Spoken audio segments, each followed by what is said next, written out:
Hi, I'm Nicholeen Peck. I teach parenting and communication. I teach how to strengthen family relationships and bonds, all through the lens of self-government. And in this video, I'm answering the question, should kids be allowed to swear? What do you think?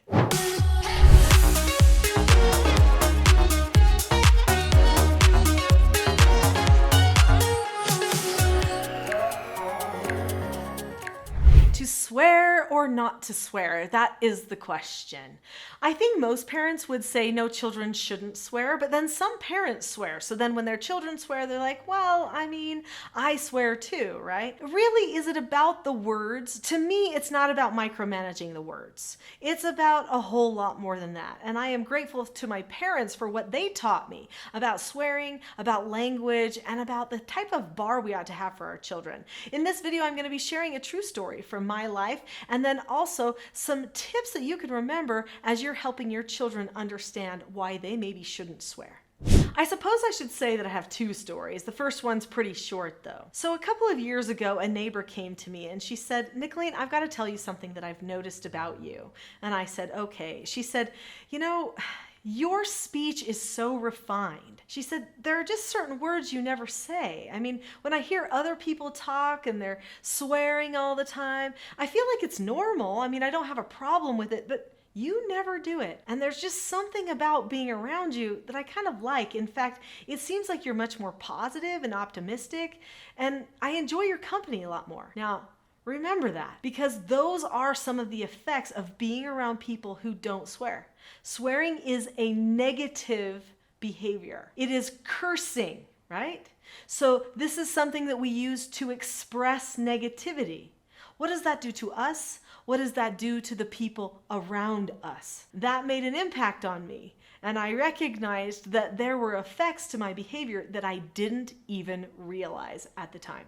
My father is a professor. He teaches communications at the university. He also taught speech and debate and drama and those types of classes that all relate to words. So that's the man I was raised with, and he had a lot of wisdom, especially when it comes to communication with other people. Now, I remember one time I was using a word. This word was, you know, not a swear word, but it was kind of like a slang term for something, and he didn't like that I would be using that word. Now, I wouldn't call him a word Nazi necessarily, but he did want to make sure that his children knew how to communicate.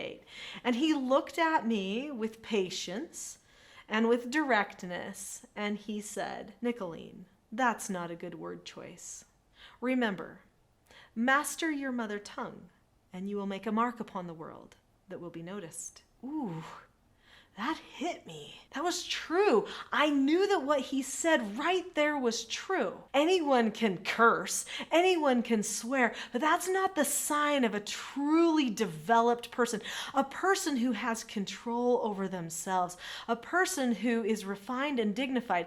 And I knew I wanted to be that special kind of a person, that one who had a higher bar than other people might have. And so I started making changes for myself. And I started not saying some of those slang terms that just put me in the group with everybody else who was being negative or even a little bit filthy sometimes, if I'm honest. So instead, I decided that I would speak about things in a respectful way. This helps me so much when I speak with lawmakers and dignitaries, people that I need to have proper diplomacy with, especially when we have differing opinions on things and we needed to discuss those differences of opinions in a way that's mature and positive, even if we can't come to a conclusion that we both agree on. Diplomacy is almost a lost skill. And it's really sad because what that means is that we're losing self-control at a rapid rate in our society. I want to teach you how to teach your child not to swear. There's actually a skill for it. Of course there is. I'm the lady that loves to teach about skills so that we can develop them in our children. But before I do that, hit that subscribe button and be sure to click the notification bell up there in the corner because you want to not miss the videos on this channel. New stuff like this comes out all the time and it's going to be so beneficial for you and for your children. So after we have established a high bar for the family and let them know that they truly can master their mother tongue, what we've done is we've laid out a boundary.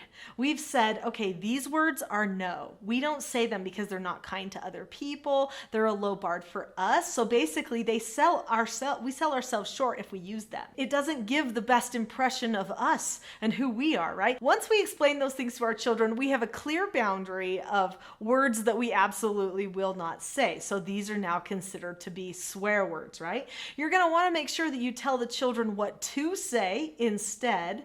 And in my family, I actually stayed away from substitute words, right? Sometimes, people might not want their child to say the Lord's name in vain, which is the G word. So instead, they say gosh, right? Or geez, right? Instead of saying the Savior's name. But instead, in my house, I did not want there to be that similarity there. I did not want even substitute words. So I taught my children that we were going to say something else. We might say, oh no, or we might teach ourselves to say, wow, that's amazing. Whatever we needed to substitute for that situation, but it wasn't a word that was close to the other word so that we wouldn't fall into the trap of maybe using the other word when we really didn't want to. Then we teach our children a skill. Once we've established the boundaries, we've said this is what we're going to say instead. Now we've given instruction going in the right direction. We need to teach our children how to properly respect those boundaries. The way that we properly respect those boundaries is by teaching our children a skill called accepting a no answer. So accepting a no answer is one of the 4 basic skills that we teach in the Teaching Self-Government Parenting program. There are 4 steps to this skill.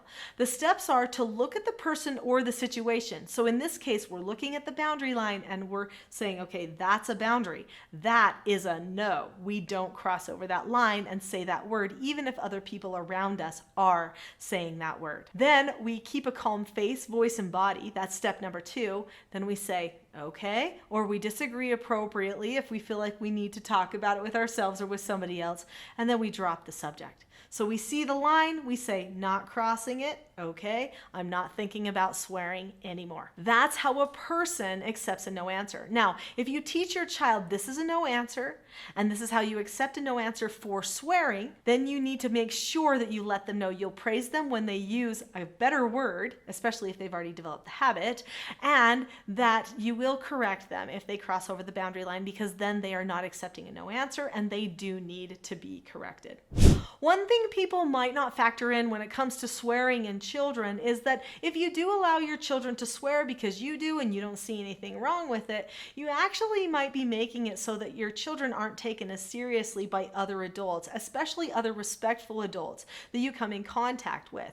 Maybe you meet with a doctor or a school teacher and they have rules of decorum that they follow, but your child isn't following them. They might look down upon your child, and no one wants their child to be in that type of a circumstance. In fact, the child may be trying to become friends with certain people, and other parents may not want your child to be an influence on their child as well. So they might deny their children to be able to play with yours. So remember that too. There can be negative consequences if you do allow your child to swear, but if it does happen, you need to know how you're going to handle it. And you know what? They need to know too. Then they can have proper self-government.